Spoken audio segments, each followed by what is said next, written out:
Let's cut right to the chase. In this explainer, we're taking a profound psychological deep dive straight into the architecture of your own mind. Forget the mainstream comforting advice you've probably heard a million times about managing your feelings. We're throwing that out. Instead, we're adopting a cold, highly analytical imperative, cognitive restructuring. If you actually want to thrive in high-stress, wildly unpredictable environments, you have to realize that the ultimate brain training secret has absolutely nothing to do with soothing yourself. It's profoundly analytical. Today, we're going to learn exactly how to stop managing the symptom, which is the emotion, and start aggressively restructuring the source, your mindset. So let's kick things off with a seemingly simple question.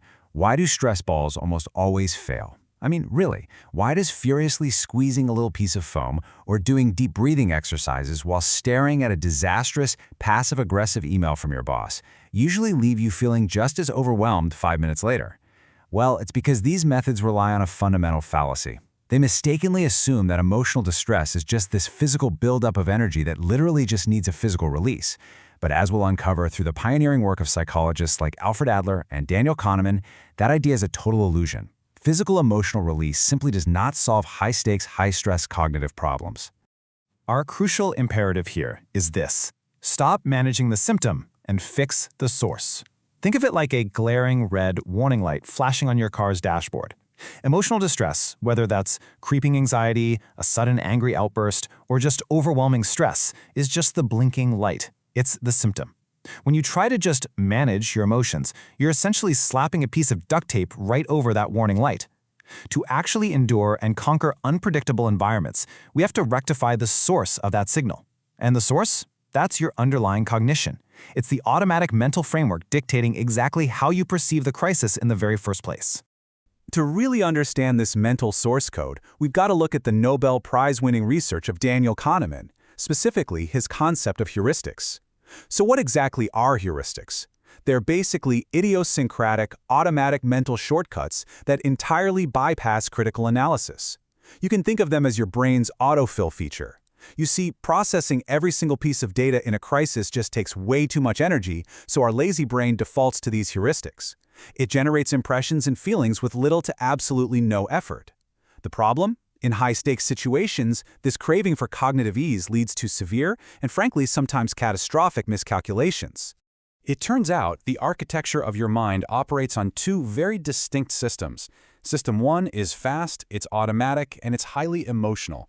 It basically operates completely without your voluntary control. System 2, on the other hand, is slow, effortful, and deeply analytical. It's your conscious, reasoning self.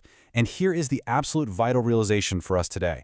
Emotional outbursts and sudden spikes in anxiety are merely the lazy, heuristic-driven default hijackings of your mind. When you panic, that's simply System 1 aggressively taking the wheel.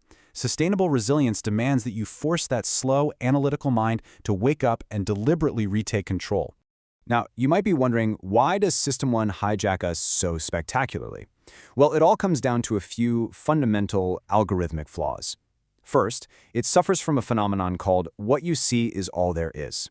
System 1 blindly accepts whatever immediate evidence is in front of it and entirely ignores absent, yet absolutely crucial, context. Second, it demands associative coherence. It desperately wants to create a coherent story, even if it literally has to invent causes and intentions that aren't grounded in reality at all. This means it evaluates an ambiguous situation and immediately jumps to the most emotionally charged conclusion possible. As Kahneman's research reveals, System 1 operates as a relentless machine for jumping to conclusions. But true cognitive mastery demands the deliberate mobilization of System 2.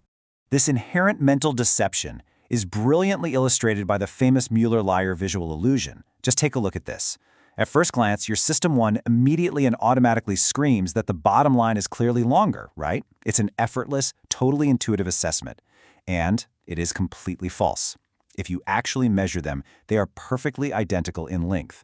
This simple visual proves that our automatic perception is inherently flawed. You simply cannot trust the very first thing you feel or see. You require System 2 to actively step in, objectively measure the lines, and consciously override the deception of System 1. Now, this cognitive architecture perfectly sets the stage for the groundbreaking work of psychologist Alfred Adler, specifically his paradigm of teleology. See, traditional psychology often looks backward, claiming that past trauma or past events are the deterministic causes of your current emotional state. Teleology radically eradicates this belief in internal causation. It dictates that we should interpret behavior based on its final purpose, not its postulated cause. In other words, a past event doesn't mechanically cause your present anger. Rather, you deeply and subconsciously deploy anger as a tool for a specific, future-oriented purpose.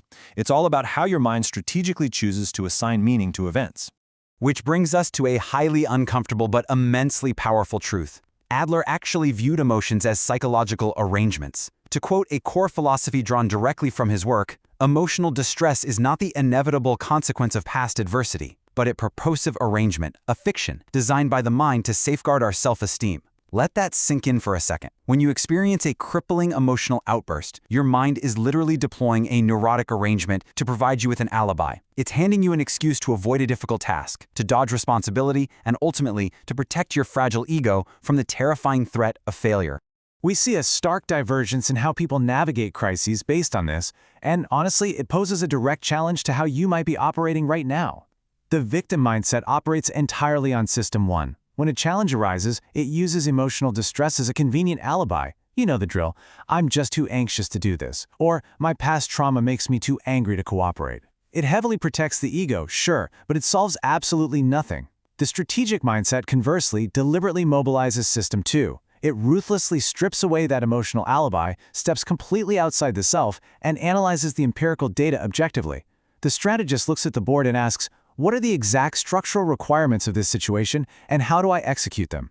So how do we systematically execute this upgrade in our own lives? Well, here is your cognitive override toolkit. Step 1. Halt the machine. When a crisis strikes, catch your System 1 in the act of jumping to catastrophic conclusions and forcefully hit pause. Step 2. Evaluate the empirical. Force your System 2 online to measure the data objectively. Actively look for what is actually true, not just what your immediate panic is suggesting. And finally, Step 3, reassign the meaning. Using Adler's teleology, recognize that you are the sole architect of your reality. Strip the event of its self-centered panic and actively reassign it an objective, problem-solving purpose. Ultimately, outsmarting stress is absolutely not about just feeling better in the moment. It's about thinking better permanently. We must cease mitigating the symptom and instead rectify the source. A strategic mindset perceives crises not as insurmountable obstacles, but as logical equations awaiting systematic resolution. So, the very next time you find yourself staring down a high-stakes scenario, you face a profound choice. Are you going to let your automatic mind invent a fiction just to protect your ego, or will you activate your true cognition and solve the equation? The upgrade is entirely yours.